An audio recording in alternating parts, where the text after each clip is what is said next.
Hi students, मैं हूं विजय sir और आप देख रहे हैं एमवी एकेडमी। स्टूडेंट, इस वीडियो में हम लोग Maharashtra board new syllabus maths 1 का चैप्टर नंबर 5 जिसका नाम है वेक्टर्स, इसमें हम लोग एक्सरसाइज 5.3 का क्वेश्चन नंबर 4 से लेके क्वेश्चन नंबर 9 इन क्वेश्चंस को एकदम डिटेल में बहुत इजी तरीके से देखने वाले। तो चलो स्टार्ट करते हैं।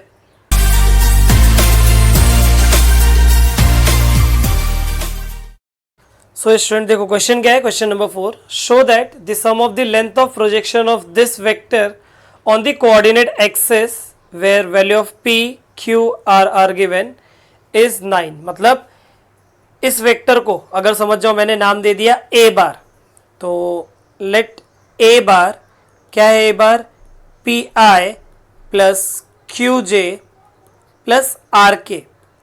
पी क्यू और आर की वैल्यू दी हुई है तो उसकी वैल्यू रख देंगे, तो ये हो जाएगा 2i plus 3j plus 4k।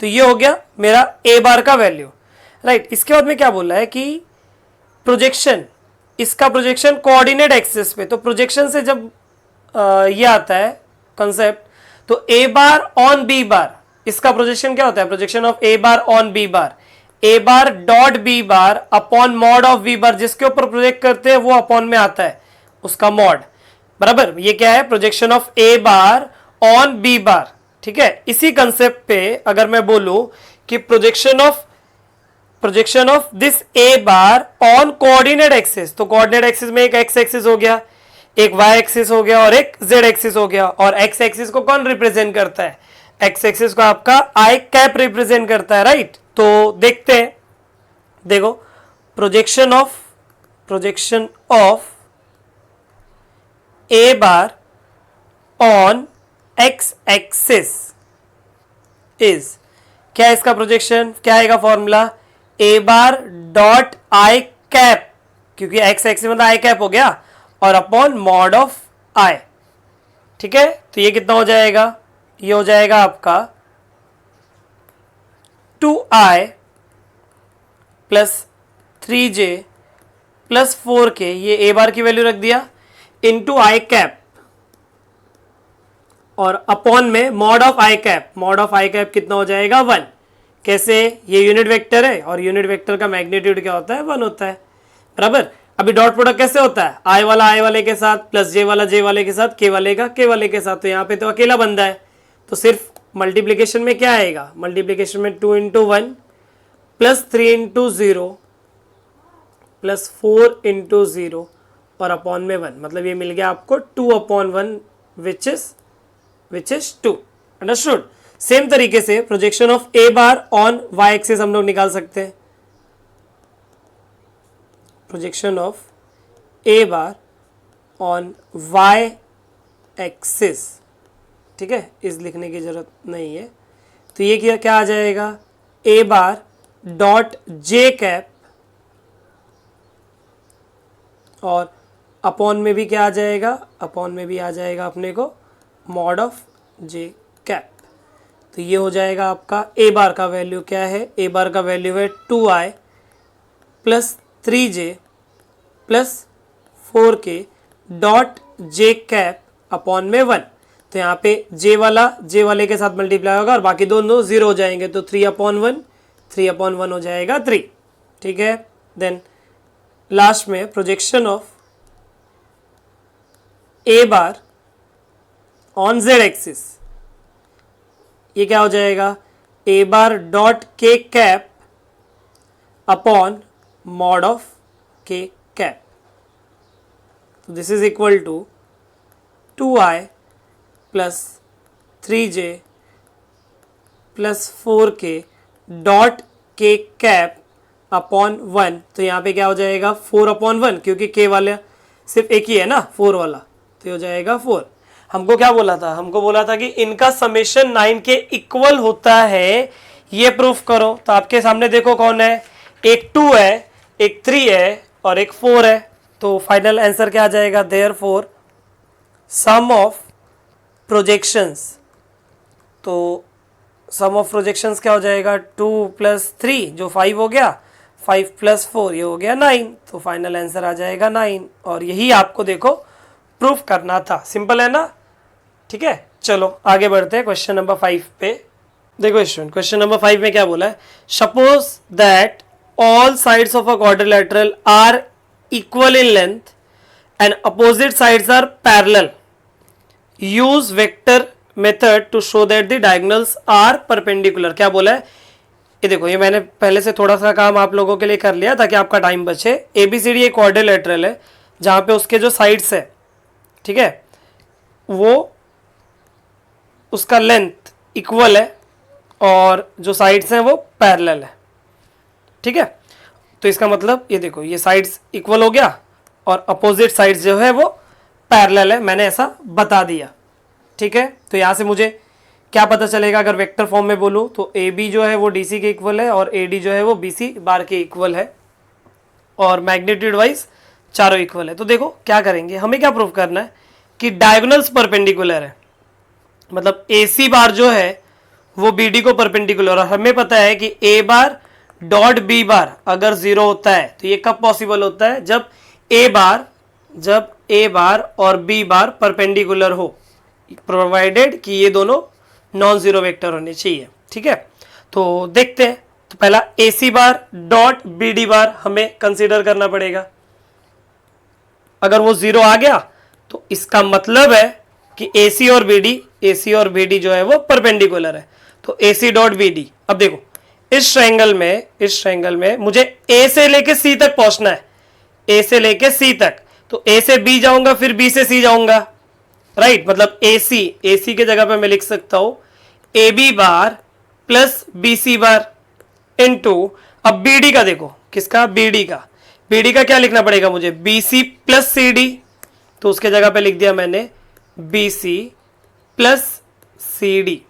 अब ये अगर AB BC में, यहां पे मैं प्रिफर करता हूं कि AB और BC में आ जाए, ये किसके वजह से आया, ट्रायंगल ऑफ वेक्टर एडिशन से, ठीक है। अभी देखो ये हो जाएगा, ध्यान देना, AB bar plus BC bar dot BC bar. अब देखो DC और AB, ये जो AB है और DC या CD जो भी बोलो, ये दोनों इक्वल है लेंथ में और पैरेलल है। अगर DC और AB पैरेलल है, अगर मैं CD की बात करूं तो एंटी पैरेलल है। तो यहां पे मुझे क्या पता चल रहा है, ये देखो, ये जो CD है, जो यहां पे CD है, उसको मैं माइनस DC बार लिख सकता हूं। क्यों, क्योंकि AB बार जो होता है वो होता है माइनस BA, बराबर। अब DC के जगह पे पैरेलल और इक्वल होने की वजह से मैं AB लिख सकता हूं, तो DC को रिप्लेस कर दूंगा। नेक्स्ट स्टेप में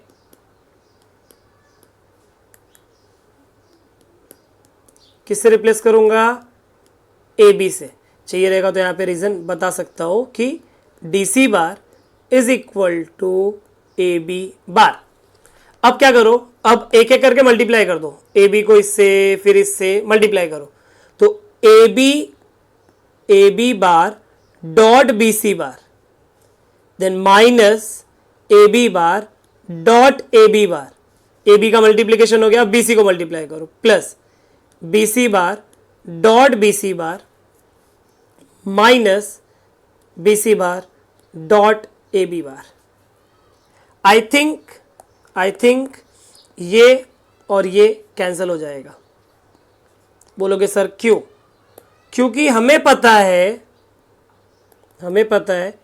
कि A बार डॉट B बार और B बार डॉट A बार ये इक्वल होता है। हमें पता है कि A बार डॉट B बार और B bar dot A bar equal होता है, तो यहाँ पे AB डॉट BC है और ये BC डॉट AB है, समझा था, उल्टा रहेगा तो इक्वल होता है, तो ये दोनों कैंसिल आउट हो जाएगा। अब बचा क्या, माइनस AB डॉट AB, तो ये हो जाएगा माइनस मॉड ऑफ AB का square, then plus BC dot BC, ये क्या हो जाएगा, मॉड ऑफ BC का square, because A dot A ये होता है मॉड A का स्क्वायर। तो अभी देखो क्या ये दोनों इक्वल है, हाँ बोलोगे सर इक्वल तो है, और इक्वल है तो ये दोनों भी कैंसिल आउट हो जाएगा ना, क्या मिल जाएगा, 0। क्यों, because mod of AB is equal to mod of BC, magnitudes are equal, बराबर। और अगर 0 आ रहा है किसी का डॉट प्रोडक्ट, तो इसका मतलब क्या है, इसका मतलब ये है कि AC और BD इसका मतलब ये है कि AC बार और BD बार क्या रहेगा, परपेंडिकुलर। और अगर AC और BD परपेंडिकुलर, इसका मतलब है कि therefore diagonals are perpendicular. Understood? Simple था ना एकदम। चलो आ जाओ क्वेश्चन नंबर 6 पे। तो देखो क्वेश्चन नंबर 6 में क्या बोला है, determine whether A and B bar are orthogonal perpendicular. ठीक है, ये परपेंडिकुलर हो गया। देन पैरेलल, या तो कुछ नहीं, तो चलते हैं फर्स्ट वाले के पास। परपेंडिकुलर होने के लिए कंडीशन क्या है, ऑर्थोगोनल होने के लिए A डॉट बी 0 आना चाहिए। तो A डॉट बी निकाल लेते हैं, और अगर परपेंडिकुलर है तो पैरेलल वगैरह नहीं सोचने का। ठीक है, A बार डॉट B बार, तो ये क्या हो जाएगा, minus 9i plus 6j plus 15k dot 6i minus 4j minus 10k। Multiply कर दो i का कोइफिशिएंट i वाले के साथ, j का कोइफिशिएंट j वाले के साथ, k का कोइफिशिएंट k वाले के साथ। बराबर, कितना आ जाएगा फिर, ये हो जाएगा आपका माइनस 9 इंटू 6, तो ये हो जाएगा 54। ठीक है, 6 इंटू 4 कितना हो जाएगा, 24। देन ये हो जाएगा आपका 150। तीनों को आप, सब माइनस में है ना, तो तीनों को आप ऐड कर लोगे तो आपको मिलना चाहिए minus 228, which is not equal to 0। Therefore A bar and B bar are not orthogonal. अब ऑर्थोगोनल नहीं है इतना पता चला।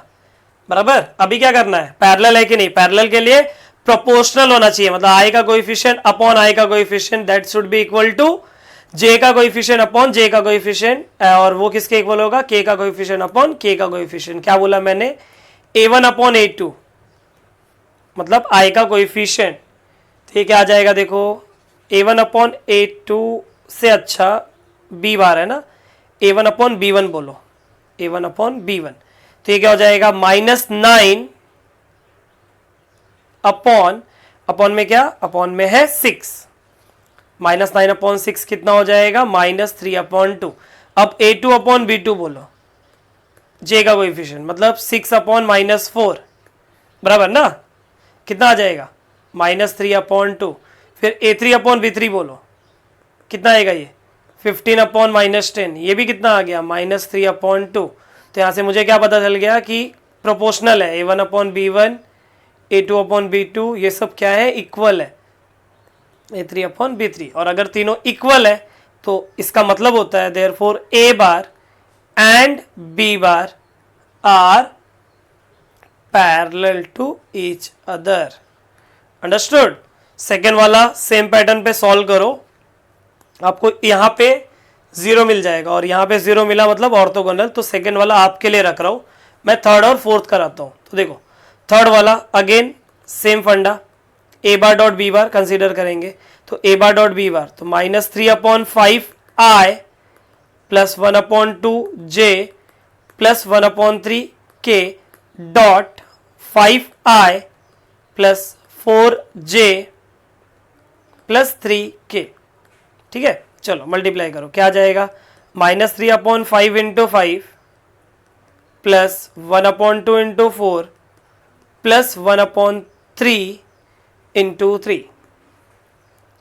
बराबर, यहाँ पे ये 5 कट हो जाएगा, क्या बचा, माइनस 3 प्लस 2 और 4 कटोगे 2 बचेगा और यहाँ पे ये कट हो जाएगा। तो देखो कितना मिल गया, 0। और अगर 0 मिल गया इसका मतलब a bar and b bar are orthogonal, जैसा आपको सेकंड में भी मिलेगा।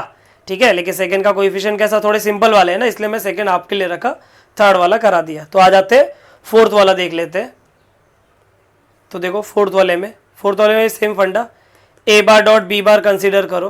तो डायरेक्ट लिख रहा हूं मैं, i का कोएफिशिएंट i वाले के साथ मतलब 4 इंटू 5 प्लस j का कोएफिशिएंट j वाले के साथ, तो minus 1 into minus 2, then k का कोएफिशिएंट k वाले के साथ दैट इज 6 इंटू 4। तो हो जाएगा 20 प्लस 2 प्लस 24, तो ये कितना हो जाएगा, ऐड करोगे तो 46, राइट। तो 46 जो है वो 0 के इक्वल नहीं है, इसका मतलब a bar and b bar are not orthogonal.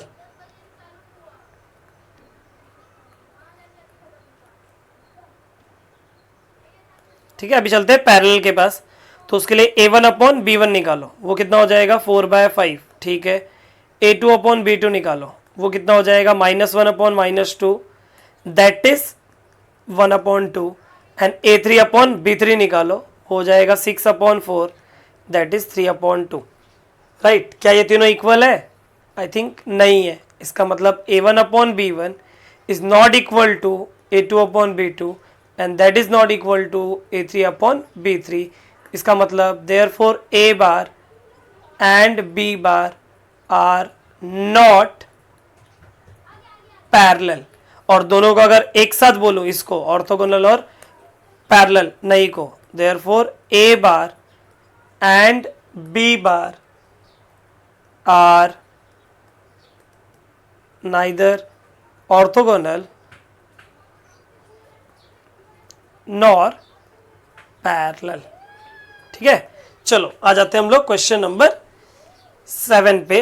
ठीक है स्टूडेंट, देखो यहाँ पे भी थोड़ा काम किया है, सिंपल है इसलिए कर दिया। देखो पी क्यू आर, वही मैंने बोल दिया कि स्मॉल में जो रहता है वो पोजीशन वेक्टर रहता है, आई जे के लगा दिया। तीसरा एक्सरसाइज चालू है। इतना तो आपको आता है, एक ट्रायंगल बना दिया। मुझे निकालना है एंगल पी, जिस एंगल पी को मैंने नाम दे दिया है थीटा। मतलब मुझे क्या निकालना है, थीटा का वैल्यू। ठीक है, या तो थीटा बोल दो या तो थीटा नहीं बोलोगे, डायरेक्ट एंगल पी बोलोगे तो भी चलेगा, कोई इशू नहीं है। एंगल पी किसके किसके बीच का एंगल है, पी क्यू और पी आर। तो चलो पहले चलते हैं पी क्यू निकाल लेते हैं। तो पी क्यू बार कैसे निकालोगे, पी क्यू बार निकालोगे क्यू बार माइनस पी बार करके। तो क्यू बार माइनस पी बार मतलब इसमें से ये सब्ट्रैक्ट करो, तो 3i माइनस, यहां तो कोई है ही नहीं, मतलब क्या आ जाएगा 3i आएगा एज इट इज। तो ये हो गया 3i। अब j वाला माइनस करो, तो j माइनस का माइनस j मतलब j प्लस j, ये हो जाएगा आपका 2j। अभी k वाले के चक्कर में पड़ो, 4k माइनस का माइनस कितना 4k प्लस 2k ना, तो ये हो जाएगा आपका 6k। ये हो गया pq। अब pr क्या है, pr जो है वो r माइनस p है, बराबर। निकालो r माइनस p, 5i और यहाँ पे i नहीं है p में, तो 5i as it is. Then 7j minus का माइनस प्लस, तो ये हो जाएगा 8j, राइट। देन उसके बाद में k माइनस का माइनस प्लस 2k, तो ये हो जाएगा प्लस 3k। मुझे मिल गया pq और pr। अब cos थीटा का फॉर्मूला क्या है, a और b के बीच में cos थीटा का फॉर्मूला है a bar dot b bar upon mod of a into mod of b। वही फॉर्मूला सोच के मैं पी क्यू और पी आर के बीच में अगर फॉर्मूला लगाया तो cos p क्या आ जाएगा, P Q bar dot P R bar upon mod of P Q into mod of P R, बराबर। चलो सबकी वैल्यूज रख देते हैं हम लोग। तो P Q 3i plus 2j plus 6k dot P R 5i plus 8j plus 3k upon mod of P Q. कैसे निकालते हैं मॉड, स्क्वायर रूट में i का कोएफिशिएंट का स्क्वायर प्लस j का कोएफिशिएंट का स्क्वायर प्लस k का coefficient का स्क्वायर इंटू स्क्वायर रूट में i का कोएफिशिएंट का स्क्वायर प्लस j का और प्लस k का। ठीक है, चल अभी आगे बढ़ेंगे। तो ये हो जाएगा i का कोएफिशिएंट i वाले के साथ मल्टीप्लाई है ना, तो 3 इंटू 5 कितना हो जाएगा 15 प्लस 2 इंटू 8 हो जाएगा 16 प्लस 6 इंटू 3 हो जाएगा 18 अपॉन स्क्वायर रूट में ये कितना 9, ये कितना 4, 9 प्लस 4 13 और ये 36 49 का स्क्वायर रूट होता है 7 इंटू इधर पे कितना 25 और ये कितना हो जाएगा 25 और 64 और 9, 25 प्लस 64 और 9 उसको आप ऐड करोगे तो वो मिल जाएगा आपको 98। 98 मतलब कितना, 2 इंटू 49, तो ये आई थिंक आ जाएगा 7√2 करके। ठीक है, 49 का 7 हो जाएगा और एक बच जाएगा रूट में, बराबर। न्यूमरेटर को ऐड करो, 15 प्लस 16 31, 31 प्लस 18 49, तो ये हो गया 49 और अपॉन में भी है 49√2।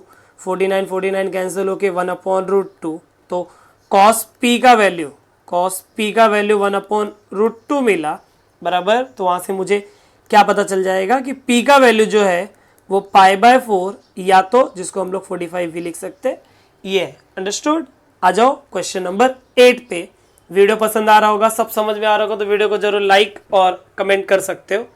ठीक है स्टूडेंट, देखो ये रहा हमारे सामने क्वेश्चन नंबर 8। तो देखो क्वेश्चन में क्या बोला है, P bar Q bar are बार ये यूनिट वेक्टर, तो यहाँ पे भी ये जो बार में दिया है ना वो कैप है, सॉरी ये पी क्यू आर जो है वो कैप है। हाँ ये, तो अगर ये कैप है इसका मतलब ये जो है यूनिट वेक्टर है सब, ये भी यूनिट वेक्टर, ये भी यूनिट वेक्टर, ये भी यूनिट वेक्टर, तो इसका मतलब तीनों साइड का लेंथ क्या है, तीनों साइड का लेंथ जो है वो इक्वल है। और अगर इक्वल है इसका मतलब given triangle is an equilateral triangle, और अगर इक्विलैटरल ट्राइंगल है तो उनके बीच का एंगल कितना रहेगा, 60 डिग्री, तो ये भी 60,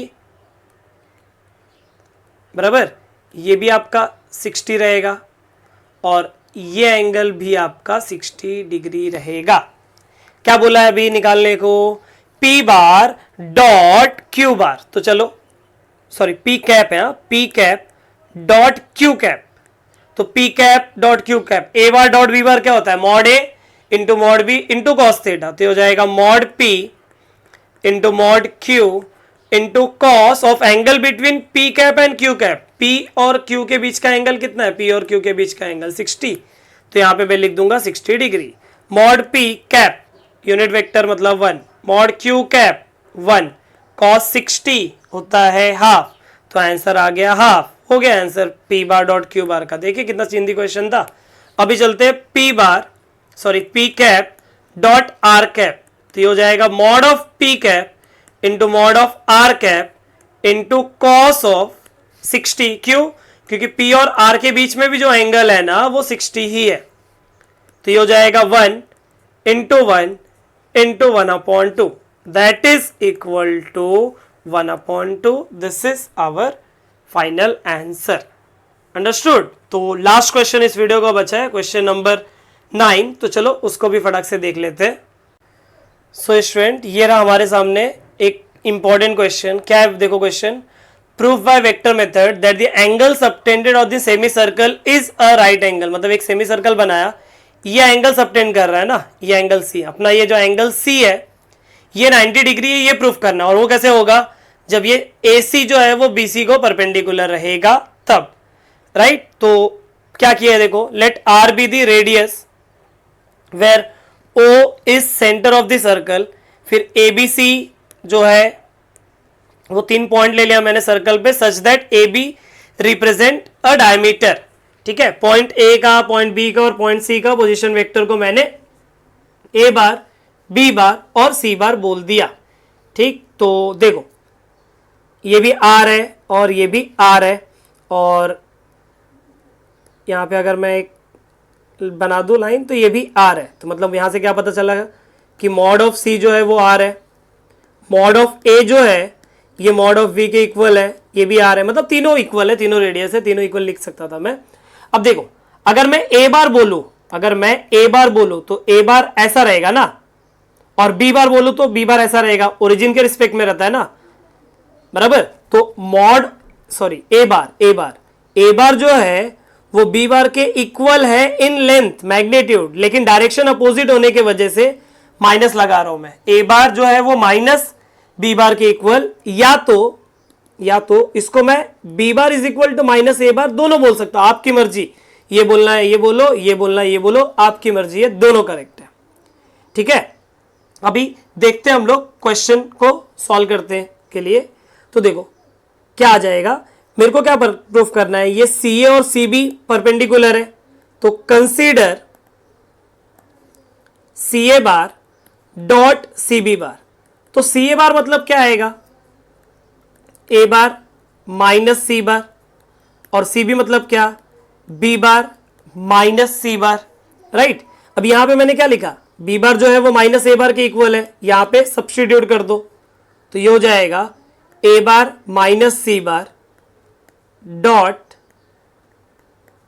माइनस ए बार माइनस सी बार। चाहिए रहेगा तो यहां से माइनस कॉमन ले लो, तो माइनस जब कॉमन ले लूंगा मैं, तो लेफ्ट में क्या था, लेफ्ट में था आपका c a bar minus c b bar, minus common ले लो मतलब माइनस आगे आ गया। यहाँ पे क्या है, ये आपका a माइनस सी और ये हो जाएगा आपका a plus c, minus common लेने के बाद a बार माइनस सी बार और ये हो जाएगा a बार प्लस सी बार। अब एक एक मल्टीप्लाई कर दो तो ये हो जाएगा माइनस बार है a bar dot a bar, then minus नहीं plus a bar dot c bar minus c bar dot a bar, then again minus c bar dot c bar. तो ये हो गया minus A bar dot A बार मतलब mod of ए का square plus ए bar dot c bar minus, अब हमें पता है कि ए डॉट बी और बी डॉट ए सेम होता है, तो इसके जगह पे सी डॉट ए के जगह पे मैं ए डॉट सी लिख सकता हूं ना, और ये हो जाएगा मॉड ऑफ सी का होल स्क्वायर। आई थिंक ये दोनों कैंसिल हो गया, ये हो गया माइनस मॉड ऑफ ए और mod of c, mod of a और मॉड ऑफ सी दोनों इक्वल है किसके, आर के, तो यहां पे लिख दूंगा मैं आर का स्क्वायर, मॉड ऑफ ए की जगह पे आर लिख दिया, मॉड ऑफ सी की जगह पे भी आर लिख दिया, r square minus r square zero, तो हो गया माइनस जीरो, माइनस जीरो का मतलब होता है जीरो। यहां से क्या पता चला, यहां से पता चला कि सी ए बार जो है वो परपेंडिकुलर है किसको, सी बी बार को, सी ए बार सी बी बार को परपेंडिकुलर है। सी ए बार वेक्टर में अगर बनाना है तो सी ए बार जो है वो सी बी बार को परपेंडिकुलर है, इसका मतलब ये एंगल क्या हो गया 90 degree, therefore angle ACB, therefore angle ACB is equal to 90 degree, बराबर। therefore angle subtended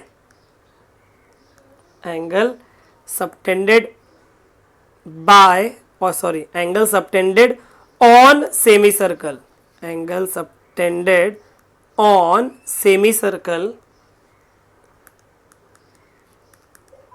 is a right angle. तो आई होप स्टूडेंट आप लोगों को सभी क्वेश्चन नंबर 4 से लेके 9 तक सभी क्वेश्चन अच्छे से समझे होंगे, और अगर ऐसा है तो वीडियो को जरूर लाइक कमेंट कर सकते हो, ठीक है। दोस्तों के साथ शेयर करो वीडियो को, चैनल को थोड़ा सपोर्ट करो। मिलते हैं नेक्स्ट वीडियो में, थैंक यू।